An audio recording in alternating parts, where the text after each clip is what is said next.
നമസ്കാരം. നമ്മുടെ ഡോക്ടറിലേക്ക് സ്വാഗതം. ഇന്ന് നമ്മുടെ ഡോക്ടർ ചർച്ച ചെയ്യുന്ന വിഷയം പുരുഷന്മാരിലെ വന്ധ്യതയാണ്. ഈ വിഷയത്തെക്കുറിച്ച് സംസാരിക്കാൻ കോഴിക്കോട് രാജേന്ദ്ര ഹോസ്പിറ്റലിലെ ഡോക്ടർ രമ്യ എസ് ആണ്. അവിടുത്തെ ഗൈനക്കോളജിസ്റ്റും ഒപ്പം തന്നെ വന്ധ്യതാ ക്ലിനീഷ്യനുമാണ്. രമ്യ, സ്വാഗതം. ഡോക്ടർ, വലിയൊരു സംശയമാണ് എല്ലാവർക്കും ഉള്ളത്. ഇപ്പം എല്ലായിടത്തും ഒരുപാട് ഈ എന്താ പറയുക കൂണ് പോലെ മുളച്ചു പോകുന്ന ഒരു സാധനമാണ് ഇൻഫെർട്ടിലിറ്റി സെൻ്ററുകൾ. എന്താണ് ശരിക്കും വന്ധ്യത? വന്ധ്യത എന്ന് പറയുമ്പോൾ ഒരു വർഷം വിവാഹശേഷം ഒരു വർഷം ഗർഭധാരണത്തിന് വേണ്ടി ശ്രമിച്ചിട്ടും എന്നുവെച്ചാൽ മറ്റ് നിരോധന മാർഗങ്ങളൊന്നും ഉപയോഗിക്കാതെ ഗർഭം ധരിക്കാൻ ശ്രമിച്ചിട്ടും ആകാതെ ഇരിക്കുമ്പോഴാണ് നമ്മൾ വന്ധ്യത എന്ന് പറയുന്നത്. അപ്പോൾ വന്ധ്യത ഒരു വർഷം ശ്രമിച്ചിട്ട് പ്രഗ്നൻസി ആയിട്ടില്ലെങ്കിൽ അങ്ങനെയുള്ള ആളുകൾക്ക് വന്ധ്യത ചികിത്സ തേടാവുന്നതാണ്. 30 വയസ്സിൽ താഴെയുള്ളവരാണെങ്കിൽ, 35 വയസ്സ് ആ ഒരു പ്രായത്തിൽ വിവാഹം കഴിച്ചിട്ടുള്ളവരാണെങ്കിൽ ഒരു 6 മാസം നോക്കിയിട്ടും ആയിട്ടില്ലെങ്കിൽ ചികിത്സ ആരംഭിക്കാവുന്നതാണ്. അല്ലെങ്കിൽ ഒരു സ്പെഷ്യലിസ്റ്റിനെ കണ്ട് ഉപദേശം തേടാവുന്നതാണ്.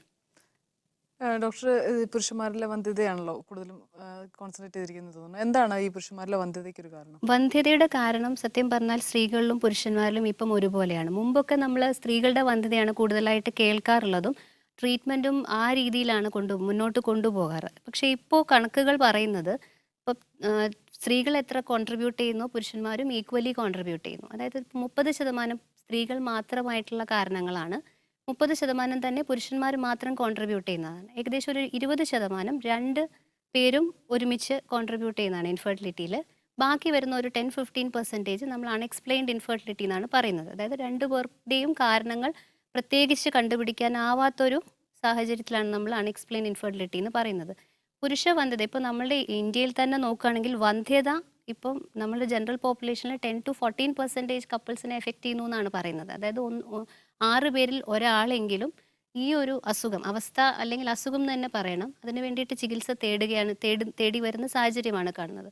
കൂടുതലായും നമ്മുടെ അർബൻ പോപ്പുലേഷനിലാണ് വന്ധ്യത കാണുന്നത്. അപ്പോൾ ഇതിൽ എന്ന് പറയുമ്പോൾ തന്നെ നമുക്കറിയാം ഇപ്പോഴത്തെ നമ്മുടെ ലൈഫ് സ്റ്റൈൽ, എസ്പെഷ്യലി പുരുഷ വന്ധ്യതയിൽ വന്നിട്ടുള്ള ഒരു ഡ്രാസ്റ്റിക് ആയിട്ടുള്ള മാറ്റം, അതായത് കൂടുതലായി വരുന്നതിൽ ഒരു പ്രധാന പങ്ക് ഈ life style disease life style changes കൊണ്ട് വരുന്നുണ്ട്.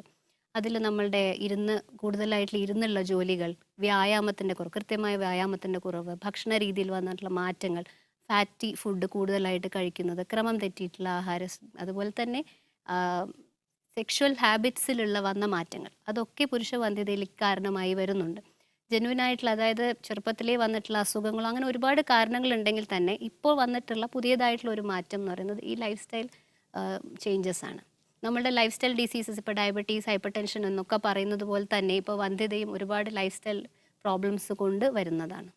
ഇപ്പോൾ ഒരുപാട് കേൾക്കാറുണ്ട് ചില ഈ ജീൻസ് അധികം ധരിക്കരുത്, ഇല്ലെങ്കിൽ ബൈക്കിൽ യാത്ര അങ്ങനെ അധികം ചെയ്യുന്നത്, അങ്ങനെയൊക്കെ ഇതെല്ലാം ഈ വന്ധ്യതയ്ക്ക് കാരണമാകുന്നു. അതിലൊക്കെ എത്രത്തോളം വാസ്തവമുണ്ട്? പുരുഷ വന്ധ്യതയിൽ പ്രധാനമായിട്ടും നമ്മൾ അതിൻ്റെ ഒരു ഫിസിയോളജി മനസ്സിലാക്കുകയാണെങ്കിൽ, എങ്ങനെയാണ് സ്പേം പ്രൊഡക്ഷൻ നടക്കുന്നതെന്ന് പറഞ്ഞാൽ അതിൽ നിന്ന് തന്നെ നമുക്ക് വ്യക്തമാവും. ചില വൃഷ്ണങ്ങൾ സ്ത്രീകളെ കമ്പയർ ചെയ്യുമ്പം ഈ സ്പേംസ്, അതായത് ബീജങ്ങൾ പ്രൊഡക്ഷൻ നടക്കുന്നത് വൃഷ്ണങ്ങളിലാണ്. അത് ശരീരത്തിന് പുറമേയാണ് കാണുന്ന ഒരു അവയവമാണ്. അത് പുറമേ വെക്കാൻ തന്നെ കാരണം നമ്മുടെ ശരീരത്തിൻ്റെ ടെമ്പറേച്ചറിനേക്കാൾ കുറഞ്ഞ ടെമ്പറേച്ചറിൽ ഇരിക്കണം എന്നുള്ളതുകൊണ്ടാണ്. വൃഷ്ണസഞ്ചികളിൽ വൃഷ്ണം ഇരിക്കുന്നത് ഒരു വെയിൻസിന് ചുറ്റുമാണ്.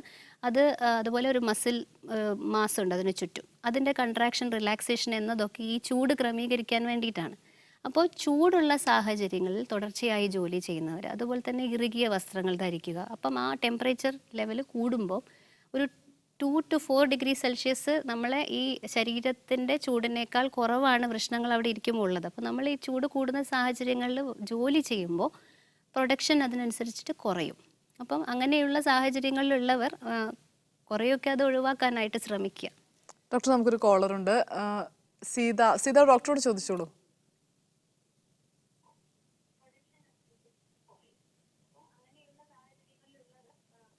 സീത, ടി-വിയുടെ ശബ്ദം കൂട്ടി വെച്ചിരിക്കുകയാണെങ്കിൽ അതൊന്ന് കുറച്ച് വെക്കണം, മ്യൂട്ട് ചെയ്ത് വെക്കണം. കാരണം ഇവിടെ നിങ്ങൾ കേൾക്കുന്നതിനേക്കാൾ വൈകിയായിരിക്കും അവിടെ ടി വിയിൽ കേൾക്കുക. അതുകൊണ്ട് ടി-വിയുടെ ശബ്ദം മ്യൂട്ട് ചെയ്ത് ഫോണിൽ ശ്രദ്ധിച്ച് സംസാരിക്കും. ഹലോ സീത, ഡോക്ടറോട് ചോദിച്ചോളൂ. ഹലോ ഡോക്ടർ, പറഞ്ഞോളൂ സീത, പറഞ്ഞോളൂ. ഞാൻ മലപ്പുറത്താണ് വിളിക്കുന്നത്. എന്റെ ഒരു ഫ്രണ്ടിന് വേണ്ടിയിട്ടാണ് വിളിക്കുന്നത്. അവർക്ക് 8 വർഷമായി കല്യാണം കഴിച്ചിട്ട്. പറയൂ. വർഷം കേട്ട് അപ്പൊ ഇപ്പൊ കുട്ടികളൊന്നുമില്ല കാണിച്ചിരുന്ന കുറെ അപ്പൊ അവർക്ക് കുഴപ്പമില്ല എന്നാണ് ഇപ്പൊ പറയുന്നത്. അപ്പൊ എന്താണ് കാരണം? അവര് ഹസ്ബൻഡിനാണ് കുഴപ്പമെന്നാ പറഞ്ഞത്, കൗണ്ട് കുറവിന്റെ ഇതാണെന്ന് പറഞ്ഞത്. ഓക്കെ. എന്താണ് കാരണം എന്ന് അറിയാൻ വേണ്ടിട്ട്. അവരുടെ പ്രായം എത്രയാണെന്നറിയോ? അവരുടെയും ഹസ്ബൻഡിന്റെയും പ്രായം? ഹസ്ബൻഡിന് 39 വയസ്സുണ്ടാവും. ഓക്കെ. ഹസ്ബൻഡിന് 39 വയസ്സ്, അവർക്ക് 28 വയസ്സ്. Okay okay. 28 വയസ്സല്ലേ? ഓക്കെ. 8 വർഷമായിട്ടും കുട്ടികളില്ല. ഹസ്ബൻഡിനാണ് ബീജത്തിലെ പ്രശ്നം എന്ന് പറയുന്നത് അല്ലേ? ഓക്കെ. കൗണ്ടും അവരുടെ സെവൻ അനാലിസിസ് റിപ്പോർട്ടും ഒക്കെ കണ്ടാലാണ് കൃത്യമായ ചികിത്സാവിധി പറയാൻ പറ്റുക. എന്നിരുന്നാൽ പോലും 8 വർഷമായിട്ട് കുട്ടികളായിട്ടില്ലെങ്കിൽ അവർ സാധാരണ രീതിയിലുള്ള എല്ലാ ട്രീറ്റ്മെൻറ്റുകളും ചെയ്തിട്ടുണ്ടാവണം എന്നാണ് ഞാൻ മനസ്സിലാക്കുന്നത്. അപ്പോൾ അത് ഫെയിലായിട്ടുണ്ടെങ്കിൽ, അതായത് സെമനിലെ സ്പേംസിൻ്റെ എണ്ണം വളരെ കുറവായിരിക്കാം. അത് നമുക്ക് നോക്കിയാലേ മനസ്സിലാവുള്ളൂ. അപ്പോൾ അതുകൊണ്ട് IVF അല്ലെങ്കിൽ ICSI പോലെയുള്ള ചികിത്സാ രീതികൾ ചെയ്യേണ്ടതായിട്ട് വന്നേക്കാം.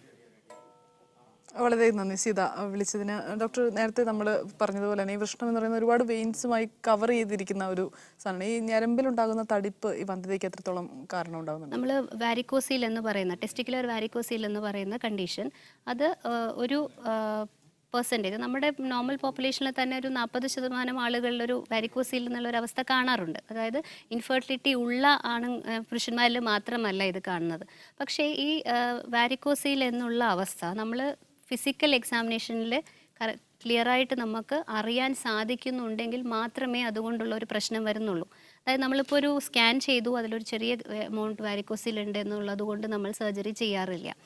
നല്ല ഗ്രേഡിലുള്ള വാരിക്കോസിൽ, അതുമൂലം സെമനിൽ കാര്യമായിട്ടുള്ള ചലനശേഷിയിലുള്ള കുറവും അതുപോലെ കൗണ്ടിലുള്ള കുറവും വരുമ്പോഴാണ് നമ്മൾ വാരിക്കോസിൽ സർജറി ചെയ്യണമെന്ന് പറയാം. പിന്നെ ഇതിൻ്റെ കൂടെ തന്നെ നമ്മളൊരു സർജറിയാണ്, ആഫ്റ്റർ ഓൾ ഒരു പ്രൊസീജിയർ ചെയ്യുന്നതിന് മുൻപായിട്ട് വൈഫിൻ്റെ പ്രശ്നങ്ങൾ ഇല്ല എന്ന് ഉറപ്പ് വരുത്തണം. ഒരു ഉദാഹരണത്തിന് ഇപ്പോൾ വൈഫിന് കാര്യമായൊരു പ്രശ്നമുണ്ട്, അതിനുള്ള ട്രീറ്റ്മെൻറ്റായിട്ട് IVF ചികിത്സ ഓൾറെഡി ഡിസൈഡ് ചെയ്തിട്ടുള്ള ഒരു സാഹചര്യത്തിൽ ഹസ്ബൻഡിന് ഒരു വാരിക്കോസിൽ സർജറി ചെയ്യുന്നത് വളരെ വലിയ രീതിയിലൊരു ഗുണം ചെയ്യില്ല. അപ്പോൾ വാരിക്കോസിൽ അബ്സല്യൂട്ട്ലി റിക്വയർഡ് ആണ്. അതുകൊണ്ടൊരു ഗുണം കിട്ടുമെന്നുള്ള ചില സിറ്റുവേഷനിൽ മാത്രമേ ചെയ്യേണ്ട ആവശ്യം വരുന്നുള്ളൂ. എല്ലാ വാരിക്കോസീലിനും സർജറി ആവശ്യമില്ല.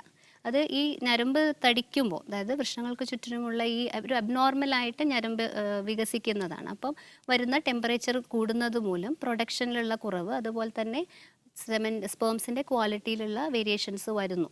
അതുകൊണ്ടാണ് ഈ സർജറി ചെയ്താൽ ഒരു പക്ഷേ വ്യത്യാസം വരുമെന്ന് പറയുന്നത്. ഡോക്ടർ, നമുക്കൊരു കോളർ കൂടെ ഉണ്ട്. ഈരാറ്റുപേട്ടുന്ന ഷെജില ഡോക്ടറോട് ചോദിച്ചോളൂ. പറഞ്ഞോളൂ ഷിജില. ഞങ്ങളെ കല്യാണം കഴിഞ്ഞിട്ട് 7 വർഷമായി. ഓക്കെ. ഞങ്ങൾക്ക് കുട്ടികൾ ഇതുവരെ ഉണ്ടായിട്ടില്ല. ഓക്കെ. ട്രീറ്റ്മെന്റ് എല്ലാം എടുത്തതാ. ഓക്കെ. എല്ലാം എന്ന് പറയുമ്പോൾ IVF ചികിത്സ വരെ ട്രീറ്റ്മെന്റ് എടുത്തുകൊണ്ടിരിക്കുന്നുണ്ട്. ഓക്കെ. കൗണ്ട് കുറവാ.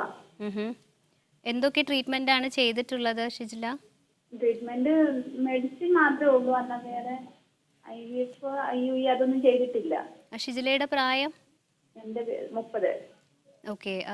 സാധാരണഗതിയിൽ കൗണ്ട് കുറയുക എന്നുള്ള മാത്രം ഒരു പ്രശ്നമാകുമ്പോൾ, ചെറിയ തോതിലുള്ള കൗണ്ട് കുറയുന്നത് മെഡിക്കൽ ട്രീറ്റ്മെൻറ്റിൽ തന്നെ റിസോൾവ് ആവാറുണ്ട്. എന്തായാലും നമ്മൾ മെഡിസിൻസ് കഴിക്കുമ്പോൾ കൗണ്ട് കൂടുക അല്ലെങ്കിൽ ചലനശേഷി കൂടുക മാത്രമല്ല, അതിനൊരു എൻഡ് റിസൾട്ട് എന്ന് പറയുന്ന ഒരു പ്രഗ്നൻസി ആവുക എന്നുള്ളതാണ്.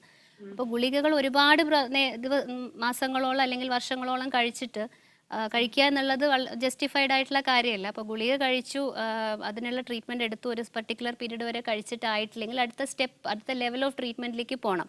ഇപ്പോൾ ഷിജിലയുടെ സൈഡിലുള്ള ടെസ്റ്റുകളെല്ലാം നോർമലാണ്, ട്യൂബിൽ ബ്ലോക്ക് ഇല്ല, അങ്ങനെയൊക്കെ ആണെങ്കിൽ ബീജത്തിൽ കാര്യമായ കുറവില്ലെങ്കിൽ IUI, അതായത് ഇൻട്രാ യൂട്രൈൻ ഇൻസെമിനേഷൻ, ഹസ്ബൻഡിൻ്റെ ബീജം അത് പ്രോസസ്സ് ചെയ്തിട്ട് ക്വാളിറ്റി കൂടിയിട്ടുള്ള ബീജമാക്കി മാറ്റി അത് യൂട്രസിനുള്ളിലേക്ക് ഇടാവുന്ന ട്രീറ്റ്മെൻറ്റ് ട്രൈ ചെയ്ത് നോക്കാവുന്നതാണ്.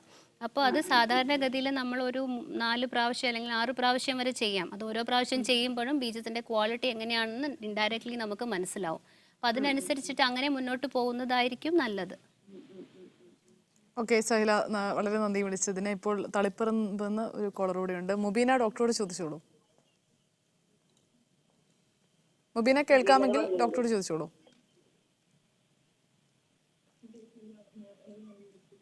മുബീന, ടിവിയുടെ ശബ്ദം കുറച്ച് വെക്കും, ഒന്ന് ഫോണിൽ ശ്രദ്ധിച്ച് സംസാരിക്കൂ. ഹലോ, പറഞ്ഞോളൂ, ചോദിച്ചോളൂ. എന്റെ മോളാണ് മുബീന. അവർക്ക് 10 വർഷമായി കല്യാണത്തിന്. ഓക്കെ ട്രീറ്റ്മെന്റ് എല്ലാം ചെയ്തു. ഓക്കെ. മുബീനയ്ക്ക് എത്ര വയസ്സുണ്ട്? ഹലോ. ഹലോ, ആ മുബീനയുടെ പ്രായം?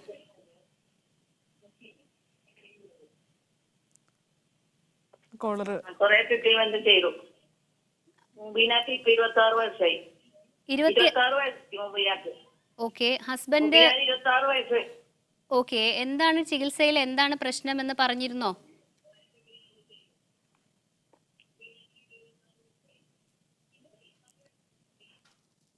ഫോണിൽ ശ്രദ്ധിച്ച് സംസാരിക്കുമോ? കാരണം ടി വിയിൽ ശ്രദ്ധിച്ച് സംസാരിക്കുന്നതുകൊണ്ടാണ് നമുക്ക് ഈ താമസം വരുന്നത് കേൾക്കാൻ. ഒന്നും പ്രശ്നം കുഴപ്പമൊന്നും ഇല്ലാന്നാണ് പറയുന്നത്. ഹസ്ബൻഡിന്റെ പ്രായം? ഹസ്ബൻഡ് കൂടെ അവർ ഒരുമിച്ച് തന്നെയല്ലേ താമസിക്കുന്നത്? ആ ഒരുമിച്ച് തന്നെ. അവർ പുറത്താണ് ഇത് താമസം. ഓക്കെ. ഹസ്ബൻഡിന്റെ പ്രായം?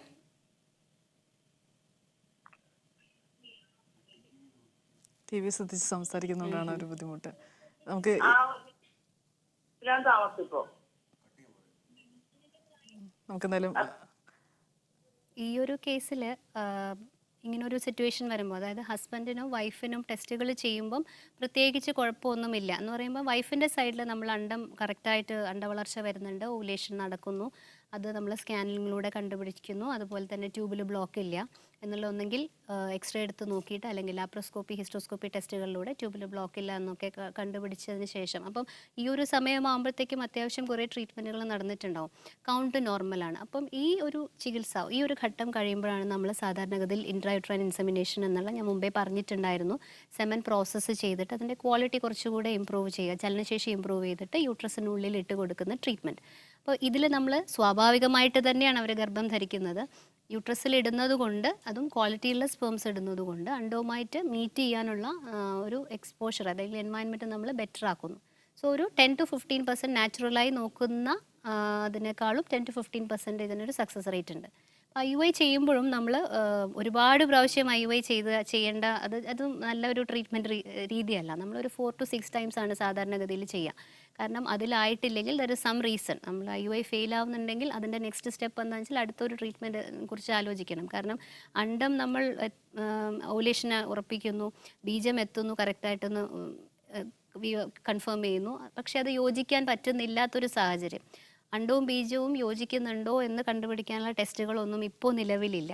അപ്പം അങ്ങനെയുള്ള സാഹചര്യമാണെങ്കിൽ പിന്നെ IVF ചികിത്സയിലേക്ക് പോകേണ്ടി വരും. അതെന്ന് വെച്ചാൽ അവരുടെ ഒരു ഡ്യൂറേഷൻ ഓഫ് ട്രൈയിങ്, എത്രമാത്രം അവർ ഒരുപാട് വർഷം ട്രൈ ചെയ്തതാണ്, അല്ലെങ്കിൽ ഏജ് കൂടി വരുന്നു, അല്ലെങ്കിൽ മറ്റ് പ്രശ്നങ്ങളൊന്നുമില്ല, ബാക്കി എല്ലാ ടെസ്റ്റുകളും കഴിഞ്ഞിട്ടുണ്ടെങ്കിൽ അതിൻ്റെ ഒരു ഫൈനൽ ട്രീറ്റ്മെൻറ്റ് എന്നുള്ളത് ഹയർ അതിൻ്റെ ഓപ്ഷൻസ് നോക്കുക എന്നുള്ളതാണ്. ഡോക്ടർ, നമുക്കൊരു കോളർ കൂടെ ഉണ്ട് മഞ്ചേരിയിൽ നിന്ന്, നൗഷാദ്. നൗഷാദ്, ഡോക്ടറോട് ചോദിച്ചോളൂ.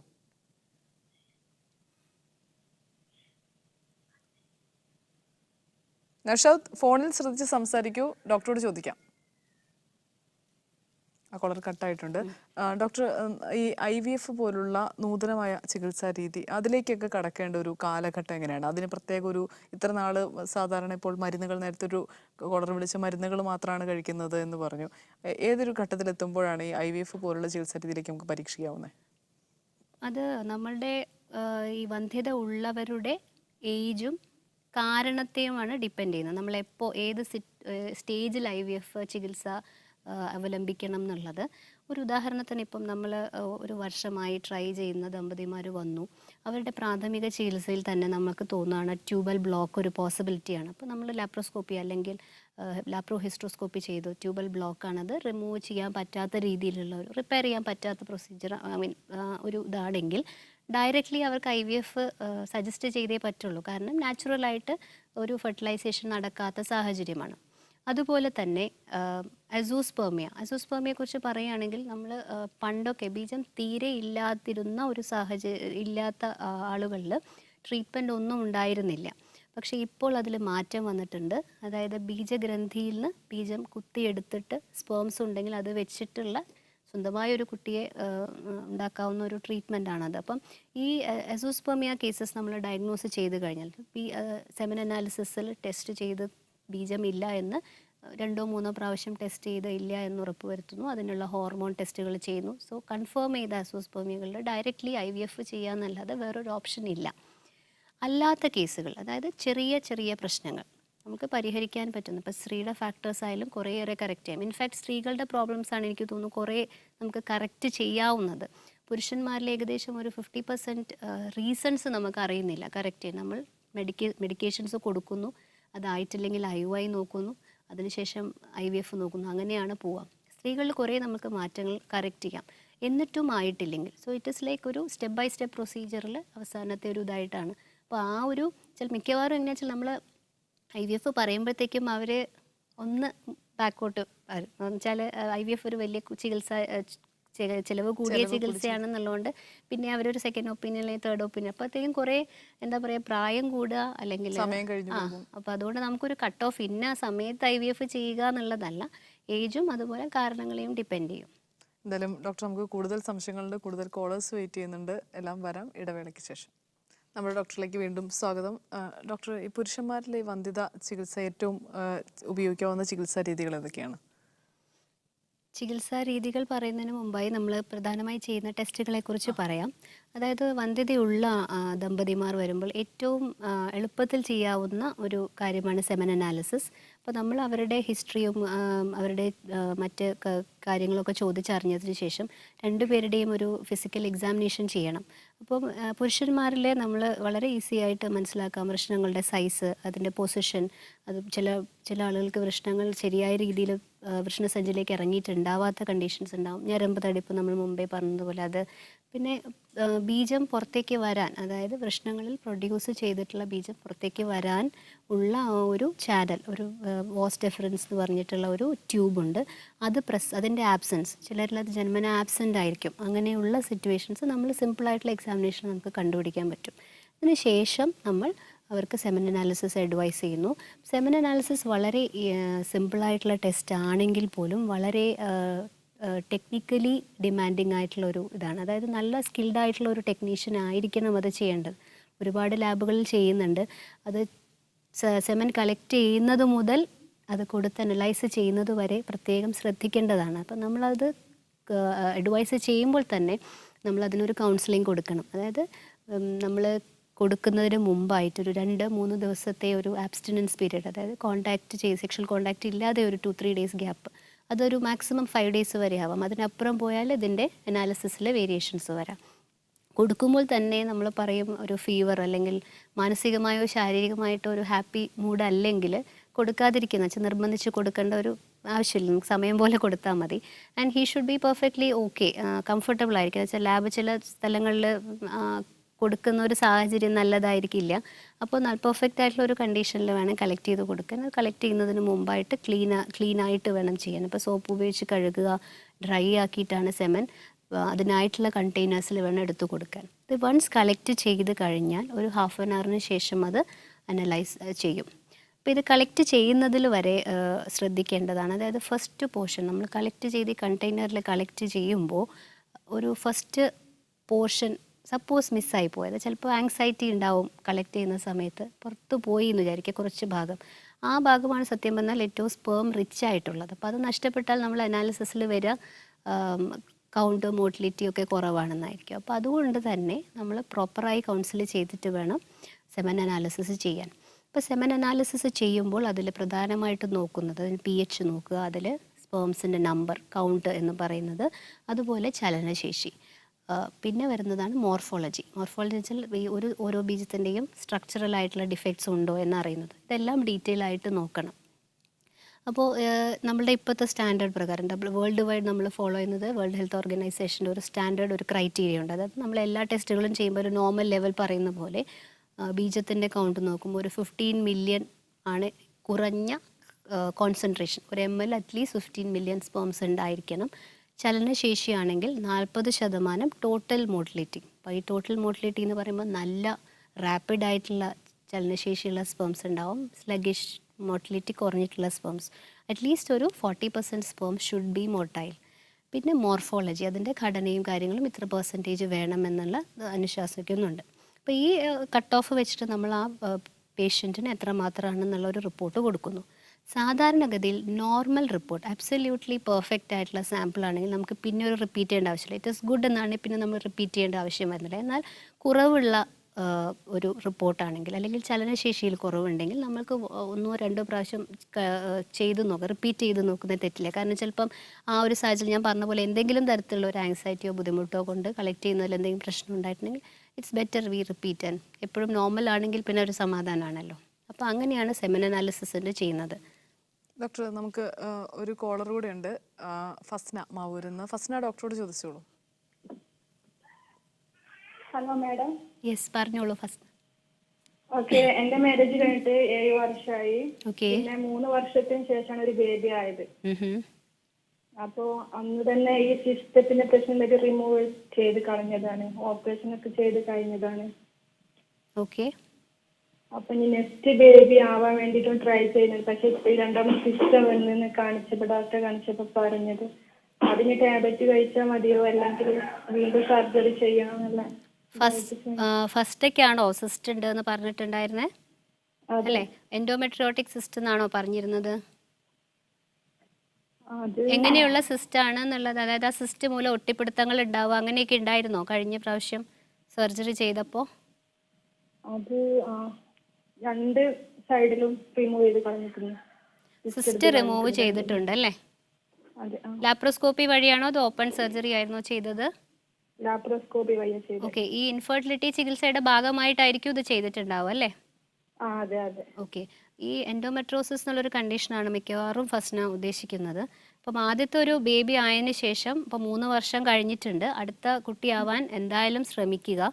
അപ്പോൾ ഈ സിസ്റ്റ് പിന്നീട് വരിക, അതായത് റെക്കറൻസ് ഓഫ് സിസ്റ്റ് വന്നു കഴിഞ്ഞാൽ പിന്നെ ഒരു ലാപ്രോസ്കോപ്പി ചെയ്ത് കഴിയുമ്പോൾ അത് എത്രമാത്രം ഗുണം ചെയ്യുന്ന പറയാൻ പറ്റില്ല. കാരണം ഈ പ്രായം കൂടി വരുന്നത് കൊണ്ട് അണ്ഡാശയത്തിൽ എത്രമാത്രം അണ്ടങ്ങൾ ബാക്കിയുണ്ട്, അണ്ഡാശയത്തിൻ്റെ ക്വാളിറ്റി അറിയാനുള്ള ടെസ്റ്റുകളും ബ്ലഡ് ടെസ്റ്റുകളൊക്കെ അവൈലബിൾ ആണ്. അപ്പോൾ അണ്ഡാശയത്തിൽ അണ്ടത്തിൻ്റെ ക്വാളിറ്റി വളരെ കുറവാണ്, അല്ലെങ്കിൽ സർജറിയുടെ ഭാഗമായിട്ടോ ഏജിൻ്റെ ഭാഗമായിട്ടോ നമ്പേഴ്സ് കുറവാണെങ്കിൽ ഒരു റിപ്പീറ്റ് സർജറി ചെയ്താൽ ചിലപ്പോൾ ഗുണം കിട്ടുകയില്ല. അപ്പോൾ നിങ്ങളുടെ കാര്യത്തിൽ എനിക്ക് തോന്നുന്നു കുറച്ച്, അതായത് ചുരുങ്ങിയ ഒരു കാലഘട്ടത്തിലേക്ക് നിങ്ങൾക്ക് മെഡിസിൻസ് എടുത്തിട്ടും അതുപോലെ IUI പോലെയുള്ള ട്രീറ്റ്മെൻറ്റുകൾ ട്രൈ ചെയ്യാം. പക്ഷേ അണ്ഡാശയത്തിലെ കപ്പാസിറ്റി കുറവാണ്. ഭക്ഷണ ക്രമീകരണം അങ്ങനെ എന്തോ നല്ല വെയിറ്റ് കൂടിക്കുന്നു ഇപ്പോൾ ഈ ഫസ്റ്റ് ഡെലിവറിക്ക് ശേഷം. എൻഡോമെട്രിയോസിസ് സാധാരണഗതിയിൽ ഒരു പ്രാവശ്യം വന്നു കഴിഞ്ഞാൽ അത് പൂർണ്ണമായി മാറ്റിയെടുക്കാൻ പ്രയാസമാണ്. ഒരു കുട്ടി ആയതിന് ശേഷം ആയിക്കഴിഞ്ഞാൽ കുറേയേറെ വ്യത്യാസങ്ങൾ വരുന്ന ഒരു കണ്ടീഷനാണ്. പിന്നീട് വീണ്ടും നമുക്ക് മെൻസ്ട്രൽ സൈക്കിൾസ്, ആർത്തവം പിന്നീട് വന്നുകൊണ്ടിരിക്കുമ്പോൾ ഇത് പിന്നെയും വരാം. അപ്പോൾ അത് വെയിറ്റ് കൂടുതലാവുന്നു എന്നുള്ളത് കൊണ്ട് മാത്രമല്ല, ഇത് നമ്മളുടെ ഒരു എന്താ പറയുക, ഒരു പാരമ്പര്യമായിട്ട് അല്ലെങ്കിൽ ജനിതകമായിട്ടുള്ള ഒരു ടെൻഡൻസിയാണ്. അപ്പോൾ അടുത്ത പ്രഗ്നൻസി ആവുന്നതിന് മുമ്പ് ഡെഫിനറ്റ്ലി വെയിറ്റ് കുറയ്ക്കുന്നത് തന്നെയാണ് നല്ലത്. വെയിറ്റ് റിഡക്ഷൻ, അതായത് ലൈഫ് സ്റ്റൈൽ മോഡിഫിക്കേഷൻ ചെയ്യണം. അതുപോലെ തന്നെ മനസ്സിലും ഭയങ്കര പെയിനും പിന്നെ ഒരു എന്താ പറയാ ഭയങ്കര കഷ്ടപ്പാടാണ്, ചില മാസങ്ങളിലൊന്നും വരാതാവുന്നു അങ്ങനെയൊക്കെ. ഓക്കെ. മെൻസസിലുള്ള വേദനയും ബുദ്ധിമുട്ടുകളും എല്ലാം ഈ അസുഖത്തിൻ്റെ ഭാഗമാണ്. സോ അതുകൊണ്ട് അടുത്ത പ്രഗ്നൻസി അധികം വൈകിക്കാതെ നോക്കുന്നത് തന്നെയാണ് നല്ലത്. സർജറി, അതാണ് പറയുന്നത്. സർജറി എന്നുള്ളത് ഇപ്പോൾ നിങ്ങളുടെ വേദനയാണ് പ്രധാനമെങ്കിൽ ചിലപ്പോൾ സർജറി കൊണ്ട് ഗുണം ചെയ്തേക്കാം, എന്നുവെച്ചാൽ വേദനയിൽ വ്യത്യാസം വരും. പക്ഷേ 2ാമത്തെ ഒരു കുട്ടി ആവണം എന്നുള്ളത് റിപ്പീറ്റ് സർജറി ചെയ്താൽ ചിലപ്പോൾ കുറച്ച് അണ്ഡാശയം, അതായത് നമ്മൾ സർജറി ചെയ്യുമ്പോൾ അണ്ഡാശയത്തിൻ്റെ കുറച്ച് ഭാഗങ്ങൾ നമ്മൾക്ക് നഷ്ടപ്പെട്ടു പോകുന്നുണ്ട്. അപ്പോൾ അണ്ടങ്ങളുടെ എണ്ണം കുറയും. അപ്പോൾ റിപ്പീറ്റ് സർജറി ചെയ്യുമ്പോൾ അണ്ഡാശയത്തിൽ അണ്ടങ്ങളുടെ എണ്ണം വീണ്ടും കുറയുകയാണ്.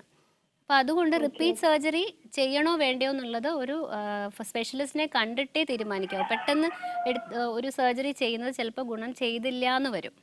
വളരെ നന്ദി ഫസ്ന വിളിച്ചതിന്. നമുക്ക് ഒരു ഇടവേള കൂടി എടുക്കേണ്ടതുണ്ട് ഡോക്ടർ. ഇടവേളയ്ക്ക് ശേഷം തിരിച്ചു വരാം. പുരുഷന്മാരിലെ വന്ധ്യത എന്ന വിഷയമാണെന്ന് നമ്മുടെ ഡോക്ടറിൽ ചർച്ച ചെയ്ത ഈ വിഷയത്തിൽ വിശദമായ ഒരു സംശയ നിവാരണം നടത്തുകയായിരുന്നു കോഴിക്കോട് രാജേന്ദ്ര ഹോസ്പിറ്റലിലെ ഡോക്ടർ രമ്യ എസ്.